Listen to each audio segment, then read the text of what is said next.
बिहार के कटिहार जिले में एक सरकारी स्कूल के अध्यापक जिसकी उम्र 30 साल थी, उसे अगवा कर लिया गया और एक 25 साल की उम्र की लड़की के साथ जबरदस्ती शादी करा दी गई।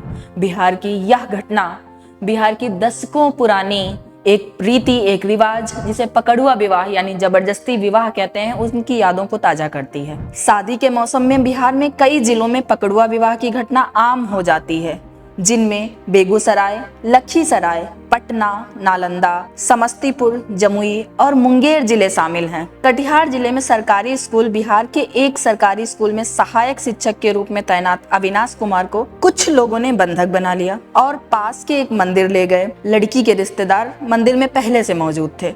वहां अविनाश को धमकी देकर अनिवार्य रूप से रीति रिवाज निभाने के लिए मजबूर किया। उसके विरोध और बार बार मन्नतें करने के बावजूद भी लड़की के रिश्तेदार, जो लखीसराय जिले के रहने वाले थे, अविनाश को नहीं बख्शे। स्थानीय पुजारी द्वारा मंत्रों से शादी की रस्में निभाई गईं। बिहार की इस तरह की शादी को पकड़ुआ विवाह कहा जाता है और बिहार में इस तरह का पकड़ुआ विवाह दशकों से जारी है। इस पर ना जाने कितने फिल्म, कितने टीवी सीरियल्स बन चुके हैं।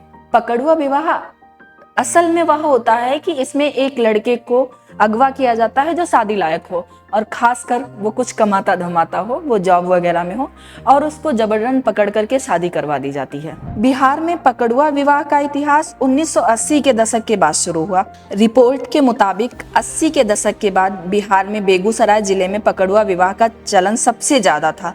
दरअसल बेगूसराय भूमियार बहुल इलाका था। भूमियार समाज में दहेज बहुत चलता है।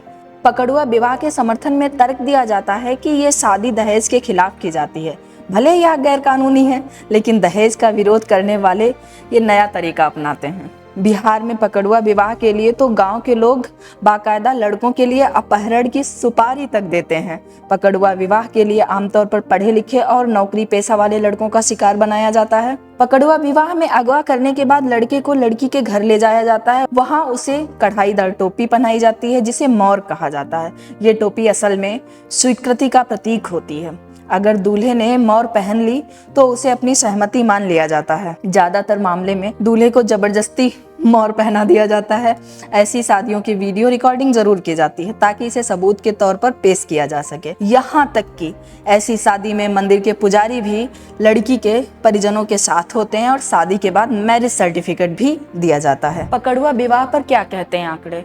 वैसे तो पकड़ुआ विवाह अवैध है, क्योंकि अवैध इसलिए भाई बिना लड़का लड़की के मर्जी के खिलाफ शादी हो रही है, लेकिन हम देख रहे हैं कि पकड़ुआ विवाह के आंकड़े कम होने की बजाय और बढ़ते जा रहे हैं। आंकड़ों के मुताबिक 2015 में शादी के 3000 से ज़्यादा लड़कों को अगवा किया गया।